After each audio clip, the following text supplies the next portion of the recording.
Bien, en esta última sesión del tema vamos a ver lo que es el marxismo, lo que es el anarquismo y cómo estas corrientes van a influir fuertemente en el movimiento obrero después de esta revolución industrial. Tenéis que tener en cuenta que para que de alguna forma el marxismo triunfe y el anarquismo también, vamos a pasar por diversas ideas que son las que vimos en la sesión anterior, como estas de Saint-Simon, Fourier, Owen, las que aspiran pues construir una sociedad basada en el reparto equitativo de los beneficios del trabajo. Vemos que es un socialismo utópico que no se va a cumplir o no va a tener una materialización muy clara en la sociedad. ¿Qué ocurre? Que con el socialismo científico o marxista sí que vamos a tener esa visión más fehaciente, más real de lo que sería la plastificación de esa política científica marxista en la sociedad. ¿Ok? Vale, ¿qué vamos a ver? ¿Quiénes son los autores del comunismo? Son Karl Marx y Friedrich Engels. ¿Ok? Dicho esto, ¿en qué se basa? Mirad, ellos piensan que la economía es el fundamento de toda sociedad a lo largo de la historia. Es decir, la historia la podemos contar a través de los cambios económicos.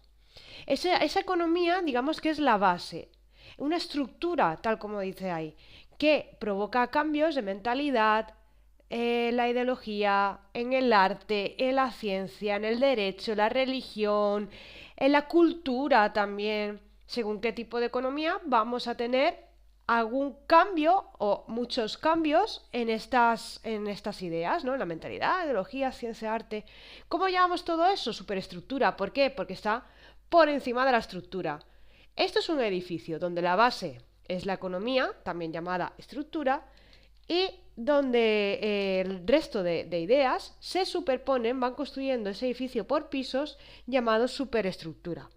Claro, para que triunfe el marxismo, ellos dicen que todas las sociedades tienen que desarrollar una lucha de clases, donde los propietarios de esas fábricas o de los medios de producción, que son los opresores, y los trabajadores, que son los oprimidos, van a luchar por hacerse con el poder.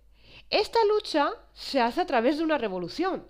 Es decir, los trabajadores oprimidos se sublevan contra los propietarios de esos medios de producción, que son los que oprimen los opresores, se van a alzar y van a realizar una revolución en la que los trabajadores, tal como tenéis aquí, van a hacerse con el poder. ¿A través de cómo? De una dictadura, llamada dictadura del proletariado. ¿Y en qué se va a caracterizar ese nuevo régimen?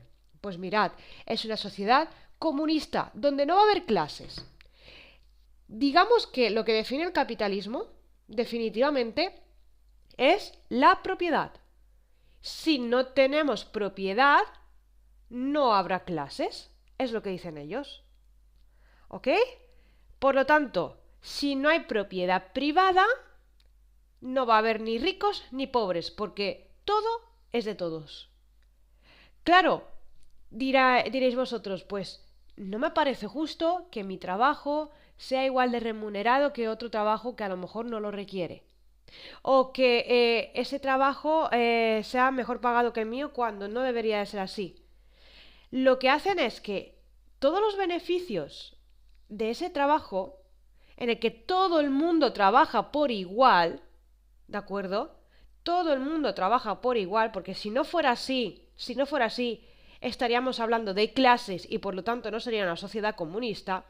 Todo eso va destinado al bien común y no al beneficio privado. Porque si esto va al beneficio privado, estamos hablando de propiedad y por tanto estamos hablando de que es una sociedad no comunista, sino capitalista. Espero que lo entendáis. Por lo tanto, vamos a ver que en 1848, con esas revoluciones liberales que visteis, en 1848 hacen el manifiesto del Partido Comunista, tanto Marx y Engels. ¿Cuáles son los objetivos? Primero, destruir el liberalismo y el capitalismo. ¿Por qué? Porque son sistemas económicos en los que existe una propiedad privada y como existe la propiedad privada habrán clases. Y no nos interesa que haya clases, nos interesa una sociedad totalmente igualitaria, equitativa, tal como dice en este apartado. ¿Cómo se va a conseguir? Con la revolución del proletariado Y el sistema comunista va a girar en torno a tres grandes ejes. Uno, la lucha de clases para destruirlas. Otro, la plusvalía. Y otro, la sociedad comunista. Vamos a ver también lo que es la plusvalía. La tenéis aquí. La plusvalía es cuando una persona recibe un salario inferior al valor creado con su trabajo. Es decir, si tu trabajo vale 100 y a ti te pagan 80, quien va a salir perdiendo eres tú. Y el sistema comunista dice que esto no puede seguir así y que se te tiene que pagar tu trabajo de forma completa. Si vale 100, vale 100. Y si se paga más, mejor. ¿De acuerdo? Hoy en día sigue existiendo este concepto también, en el que un trabajo vale X, pero realmente el trabajador percibe menos salario. Por desgracia, son todavía brechas laborales que tenemos ahí y que algún día espero que esto cambie. ¿Por qué más se va a caracterizar el marxismo? Me interesan los cuadros verde, morado y azul. ¿De acuerdo? El azul dice que hay una lucha de clases, insiste en la idea. Siempre hay una clase dominante y otra dominada. ¿Qué va a hacer el comunismo? Cambiar esta situación a través de una revolución, estableciendo una dictadura del proletariado, que es una etapa de transición, ojo, no es para siempre, de transición en la que el proletariado tiene todo el poder mientras establece una sociedad totalmente comunista. Por lo tanto, esa dictadura insiste en la idea que es de transición. ¿Vale? ¿Qué dice el anarquismo? El anarquismo, al igual que el marxismo, tiene dos grandes padres. Uno es Proudhon, que se inspira en ese mutualismo, en el cooperativismo sobre todo, que ya vimos en la sesión anterior, y Bakunin, que es el más importante de ellos. Ambos dicen que la sociedad, para llegar a ser una sociedad comunista, hay que destruir el capitalismo. Tanto el comunismo como el anarquismo dicen lo mismo. Defiende la propiedad colectiva, por lo tanto, la propiedad privada también fuera, porque significaría que no existe igualdad. Hay una oposición a la existencia del Estado. La gran diferencia entre comunismo y anarquismo es que existe una oposición a la existencia de grandes estructuras como el Estado.